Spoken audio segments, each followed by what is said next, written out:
पता है। अब ये यति बेलगाम घोड़ा, इसको पता है क्या तिरंगे की आजादी थी, क्या तिरंगे का सम्मान है। जो 2014 के बाद से हिंदू धर्म इनका आया है, मैं उस हिंदू धर्म से नहीं हूँ। मैं यही बोलूंगी उत्तर प्रदेश सरकार से अगर थोड़ा बहुत थार में बच रहा हो तो इस बेलगाम आदमी की गिरफ्तारी करें, इसकी सुरक्षा छीन। हमारी हालत कैसे गीली हो रही है। नए नए राष्ट्रवादी बने हैं, अभी जो बिहार में सरकार नया नया आजादी का महोत्सव मना रहे हैं वो। एक तरफ तिरंगा अभियान चल रहा है, दूसरी तरफ नरसिंहानंद ने तिरंगे का अपमान किया। अब यही सवाल करो ना, जो बीज बोया आरएसएस ने उसको पानी दिया यति ने, ठीक। अब यति नरसिंहानंद से कौन सा बीजेपी का नेता है, कौन सा मंत्री है उत्तर प्रदेश में और यहाँ पे पूरे केंद्र में जो जाकर के ये कहे कि तेरी हिम्मत और तेरी औकात कैसे हुई कि तूने ऐसे कहा कि तिरंगा मत लगाओ। ये तिरंगा भारतीय की सांसों से चलता है, बहुत सारे लोगों ने कर दी, ठीक है। दूसरी बात, जो तिरंगे के लिए शहादत देता है, लाखों करोड़ों लोगों ने शहादत दी देश की आज़ादी कराने में और इस तिरंगे को आज़ाद फिजा में लहराने में, तो उनको तिरंगे की मतलब पता है। अब ये यति बेलगाम घोड़ा, इसको पता है क्या तिरंगे की आज़ादी थी, क्या तिरंगे का सम्मान है। क्या कोई बोलेगा उस व्यक्ति के खिलाफ, क्या कोई छीनेगा उसकी सुरक्षा, जो उसको सुरक्षा मिली हुई है, सरकार ने दी हुई है, राहुल गांधी जी ने नहीं दी है। क्या कोई छीनेगा? नहीं, कोई बोलने को तैयार नहीं। उत्तर प्रदेश के मुख्यमंत्री बोलने को तैयार नहीं, उत्तर प्रदेश का मंत्री एक भी बोलने एमएलए बोलने को तैयार नहीं, उसके बाद सुरक्षा हटाने को तैयार नहीं। गिरफ्तारी तो बाद की चीज आ जाती है, लेकिन सबसे पहले उसकी सुरक्षा तो हटाओ। अरे क्या कौन से देश की आजादी के लिए लड़ाई लड़ी यति नरसिंहानंद ने? हिंदुत्व को मजबूत कर रहा है वो। क्यों इससे पहले हिंदुत्व नहीं है? क्या इससे पहले हिंदुत्व मजबूत नहीं है? क्या सनातनी मजबूत नहीं थे? सनातनी तो वो थे पूरे देश में जिनका परचम लहराता है, लहराता नहीं था। हिंदुओं कौन कह रहा है कि मजबूत नहीं थे? इन्हीं के आने से है। पाखंडी बोला जा रहा है हिंदुओं को। ओहो, इनके मैंने आपको लाख बार बोला कि मैं भारत के सनातन धर्म से हूँ, मैं इस वर्ल्ड के सनातन धर्म से हूँ, भारतीय जनता पार्टी के नहीं। इस बात को गांठ बांध ले, और किसी भी नेता की इतनी औकात नहीं कि मुझे सर्टिफिकेट दे और ना मुझे लेने की जरूरत। तो उनका हिंदुत्व अलग है फिर। हिंदू और हिंदुत्व, हिंदू क्या है? सनातन होता है, धर्म सनातन है। हिंदुत्व क्या है? पूछो ना आप उनसे जाके। हमारा तो सनातन धर्म है, हम सनातन धर्म से हैं, हिंदू नहीं है। मैंने आपको जवाब दे दिया। आप पूछिए उनसे कि वो हिंदू धर्म से है, वो कौन सा धर्म, हिंदू धर्म का विकास कब हुआ। आप सनातन धर्म को उठाइए, 14,000 साल से पहले से सनातन धर्म है।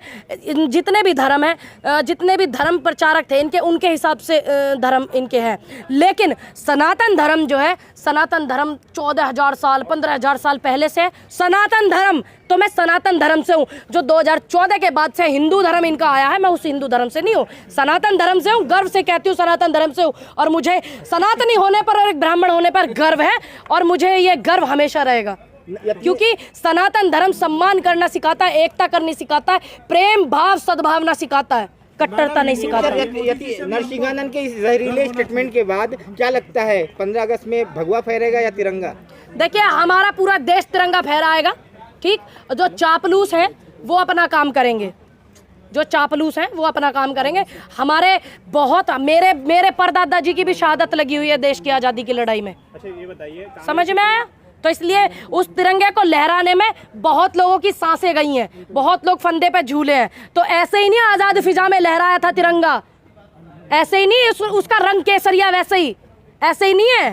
कितने स्वतंत्रता सेनानियों का, कितने हमारे जवानों का खून है, तब जाकर के लहराया था तिरंगा। तो हमें उसकी कीमत पता है। नरसिंहानंद की गिरफ्तारी के लिए क्या करेंगे आप? मैं यही बोलूंगी उत्तर प्रदेश सरकार से अगर थोड़ा बहुत थार में बच रहा हो तो इस बेलगाम आदमी की गिरफ्तारी करें, इसकी सुरक्षा छीने, क्योंकि ये ऐसे 15 अगस्त के इतने पावन पर्व पर जो हमारे देश की आज़ादी हुई थी, इस तरीके के बयान देकर के, और हम सबको आशंका है कि ये जो है क्या बोलते हैं, हिंसा ना फैला दे, इस तरीके की चीजें करके। और हमारा जो 15 अगस्त 26 जनवरी और हमारा इतना बड़ा त्योहार जो है, ये इस तरीके का त्योहार है कि हम इसको शांति से पूरे देशवासी में। किसी मुसलमान ने ये बात कही होती तो अभी यूएपीए लग चुका होता। यूएपीए लग जाता, या कोई और भी कहता, सिख भी कहता, तो भी लगा देते जाएंगे।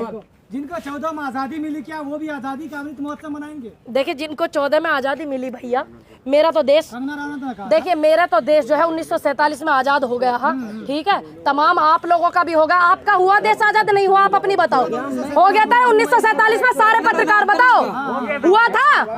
तो फिर उस 2 पैसे की उसके लिए क्या कहोगे आप? अब एक बात बताइए, नए नए हिंदू बने हैं, नए नए राष्ट्रवादी बने हैं, तो आप सारे पत्रकारों से भी मैं अपील करती हूँ कि आप ढेर सारी शुभकामना दें उनको, नए नए राष्ट्रवादी बने हैं, अभी जो बिहार में सरकार नया नया आजादी का महोत्सव मना रहे हैं वो। जिसको आप 2 कौड़ी का बोल रही है, इंस्टाग्राम पे करोड़ों युवा उसके फॉलोवर्स हैं। अब एक बात बताइए, अब आप इसमें कितने सारे हमारे जितने भी भारत में आप रहते हैं, हमारे भारत की संस्कृति क्या कहती है ये आपको भी पता है और हमें भी पता है। ना तो हमें किसी के पतीले में झांकने की शौक है और ना ही किसी के कपड़े पहनने पर। बाकी फॉलोवर्स तो इससे ज्यादा भी है, आप निकाल करके देखना जितनी बिकनी गर्ल है, मैडम बिहार में जितनी भी बिकनी गर्ल है सबके निकाल के देख लेना लोग। मैडम कांग्रेस क्यों नहीं आ रही है रोड पे इस बात को लेकर? अरे तुम कहाँ है वहाँ दिन? तुम वहाँ के है कि नहीं थे? उस दिन थे नहीं, तुम नहीं थे। आप ये देखिए, एक बात बताओ, अब तुम एक तरफ तो मुझे नु कह दो नु यो कांग्रेस है ना, अरे एक तरफ मुझे तुम कांग्रेस नहीं कहते, अब मैं विरोध कर रही हूँ तो आप मानिए ना। वो तो आप राहुल के लिए लड़ रहे थे ना, राहुल गांधी जी के लिए। महंगाई के लिए लड़ रहे थे, आप यहाँ गलत है, आप यहाँ गलत है। हम महंगाई के लिए लड़ रहे थे, सबको पूरे देश को पता है, इसका मतलब तुमने पढ़ा नहीं, देखा नहीं, तुम आए नहीं थे, झूठ बोल रहे हो तुम नहीं आए उस दिन, मैंने देखा था तुम्हें उस दिन। महंगाई के खिलाफ देश में वो था प्रोटेस्ट, यहाँ पे ये AICC के बाहर, और यहाँ पे गिरफ्तारी हुई थी बड़े नेताओं की, तमाम नेताओं की। प्रियंका गांधी धरने पे बैठी, महंगाई के खिलाफ था। आज तक भी ED के विरोध में हमने कोई प्रोटेस्ट नहीं किया अपने नेता को बचाने के लिए, क्योंकि हमें पता हमारे नेता सही हैं, इसलिए नहीं करा। हम तो सिर्फ अपने नेता के साथ उस सत्याग्रह में चलना चाहते हैं। तुम्हारी हालत कैसे गीली हो रही है? कार्यालय से काय को हो रही? अब एक बात बताइए, हम उस देश के वासी हैं जिस देश में आज मौजूदा प्रधानमंत्री जी भी कहते हैं कि गांधी के देश से आया हूं, तो हम गांधी जी की नीतियों को मानने वाले और उनके संविधान पर, उनके स्वाभिमान पर, उनके सम्मान पर मर मिटने वाले लोग हैं। हम उनकी नीतियों को मानते हैं, हमारा काम है लोकतंत्र देश में हम आंदोलन करेंगे, लेकिन इनकी तरह डंडे नहीं बजाएंगे। जिनको 14 में आजादी मिली, क्या वो भी आजादी का अमृत महोत्सव मनाएंगे? कांग्रेस कब रोड पे निकल रही है? अभी तो लिखड़ी थी, तुम उस दिन कहाँ हैं? तुम कहाँ चले जाओ जब रोड पे लिखड़ा है? और हम तो कल भी रोड पे, आप आमंत्रित हो मेरे घर पे। तिरंगा यात्रा होगी 14 तारीख है कल, मेरे घर, मेरे पैतृक गांव इस्माइलपुर में, तहसील सिकंदराबाद में। आ जाना, आप आमंत्रित हैं। और आप देखना, हमेशा मेरे पेज वगैरह देखे करो, मैं हमेशा रोड पे ही होती हूँ। तो कांग्रेस का एक कार्यकर्ता सड़क पे है तो मानिए पूरी कांग्रेस है, अगर पूरी कांग्रेस सड़क पे है तो मान लीजिए एक एक कार्यकर्ता सड़क पे है। देखिए, मैं तो जब कक्षा 1 में पढ़ती थी, जब से तिरंगा फहरा रही हूँ, तो मुझे राष्ट्रवाद सिखाने की आप भी कोशिश मत करना, आप भी कोशिश मत करना मुझे राष्ट्रवाद सिखाने की। समझ में आया? मुझे आप कोशिश मत करना राष्ट्रवाद सिखाने की। दूसरी बात, जब मैं पहली कक्षा में थी तब से मैं तिरंगा लहराती हूँ। अभी ये नए नए राष्ट्रवादी बने हैं, नए नए तिरंगावादी बने हैं, तो इनको मेरी ढेर सारी शुभकामनाएं। देश में पहली बार इन्होंने अपनी DPयां चेंज की है, ठीक, जब से यू रैप्टा सा फोन आया, हम तो जब से बदलते आए। 26 जनवरी पे, 15 अगस्त पे हमारा कर्तव्य है, क्योंकि हम अपने तिरंगे से, अपने आप से ज़्यादा प्रेम करते हैं। भारत का एक एक वासी जितना भी है, देश की जनता, वो अपने आप से तिरंगे से ज़्यादा प्रेम करता है। तो ये राष्ट्रवाद न सिखावे, ये इतिहास इन्होंने 4 दिन पहले ही रचा है। क्या अब से पहले देश में 26 जनवरी 15 अगस्त नहीं हुई? क्या अब से पहले तिरंगे नहीं लहराए गए? क्या अब से पहले तिरंगे पर DP नहीं लगाई लोगों ने? क्या अब से पहले पोस्ट नहीं डाली तिरंगे की? क्या इतिहास रचेंगे ये इतिहास तो ऐसा रचेंगे 15 अगस्त के बाद। सब लोग ध्यान रखें, तिरंगा आपने लगा, आपका अधिकार है कि आप तिरंगे को लगाएं, लेकिन किसी भी चीज को आम ना बनाएं। जब आप किसी चीज को आम बना देते हो, सोने को आप आम बना दोगे तो उसकी कीमत कुछ नहीं होगी। ध्यान रखें, एक आध घर बेशक छूट जाए भारत में बिना तिरंगे लगाए, लेकिन एक भी तिरंगा सड़क पर दिख ना जाए। जिस तरह से दिन प्रतिदिन जो है कांग्रेस खत्म होती जा रही, खुश है आप? आपको लग रहा है खत्म होती जा रही? क्या हो रहा है? मुझे तो नहीं लग रहा। 2 राज्यों में सरकार है, इतनी अच्छे से है, और आप इस तरीके की गलत बातें क्यों फैलाते हैं? गलत बात फैलाने के लिए RSS के लोग कम है क्या? सत्ताधारी पार्टी के लोग कम है क्या? जो आप भी गलत मैसेज क्यों देते हो? आपका काम है ईमानदारी से काम करने का और सही मैसेज देने का, तो आप वो मैसेज दीजिए। खत्म किसको बोलते हैं? जब पूरे देश में इनकी 2 सीटें, जब हम तो ना कह रहे खत्म है, हमारी आज 2 राज्यों में पूर्ण रूप से सरकार है। दूसरी बात, अभी फिर से हमारी गठबंधन में सरकार बनने वाली है, ठीक? आप कैसे कह रहे हो कि खत्म होने वाली? अरे बनने वाली, ये सूत्र है, बाद में बताऊंगे इनकी, जब बन जाएगी जब बताएंगे। आगे का सवाल करिए, मैंने आपको बता दिया कि खत्म होने वाली है। अब पूरे देश में सिर्फ 5 राज्यों में बच रही है ना? बच रही है क्या? नहीं, जब इनकी पूरे देश में 2 सीट थी, हम तो नहीं बोलते थे 5 में बची है। पूरे देश में 5 राज्यों में ना, इनकी तो 2 ही सीट थी पूरे देश में। MP की 2 ही सीट थी। तो जो उठता है उसी की तारीफ होती है ना, जो गिरता है उसी से सवाल किया जाता है। जो उठता है उसकी तारीफ नहीं होती है, जो गिर करके उठता है उससे सवाल कीजिए। जो गिर करके उठता है, ये लोग गिर करके उठे हैं, तो आप इनसे सवाल करो। हम गिरे हुए लोग नहीं है, ये गिर करके उठे हैं, गिरे हुए हैं, गिर करके उठे हैं और सरकारें गिरा गिरा करके उठे हैं। हमने वो काम तो नहीं करा। आजकल फ्री की रेवड़ी पे बात चल रही है और कांग्रेस ने कल कांग्रेस की तरफ से प्रेस कॉन्फ्रेंस हुई, उन्होंने तो गजक की बात कर दी कि गजक ही आ रही है सीधे। वो तो सबको पता है, वो तो पूरे देश को पता है। जो लोग सारे उस पर गुंडली मार के बैठे हुए हैं सारी संस्थाओं पे, कभी कुछ बेच देवे, कभी कुछ बेच देवे, है ना, हाईवे बनवा देवे, पहली बारिश में वो हाईवे धस जावे, तो ये रेवड़ी लूट रहे, गुलगट्टे लूट रहे, दिल वाले दामन में कैद है।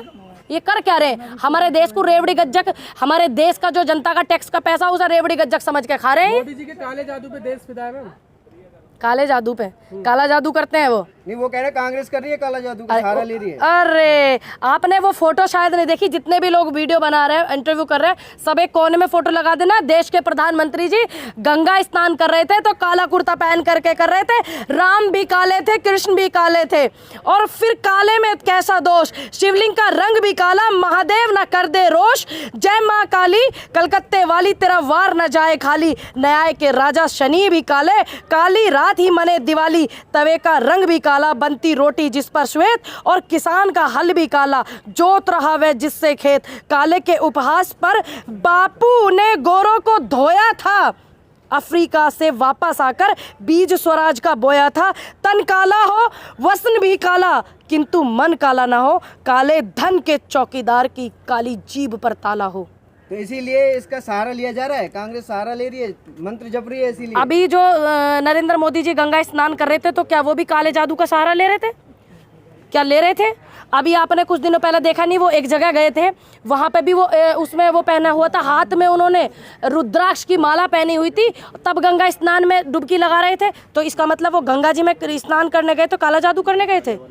मुद्दे और बहुत ज़्यादा हैं, रोजगारी के मुद्दे उठा लो, इनसे पूछ लो देश की अर्थव्यवस्था कहाँ जा रही है, इनसे पूछ लो स्वास्थ्य सुविधाएं कहाँ जा रही हैं, ये सवाल करके देखो ना इनसे तुम।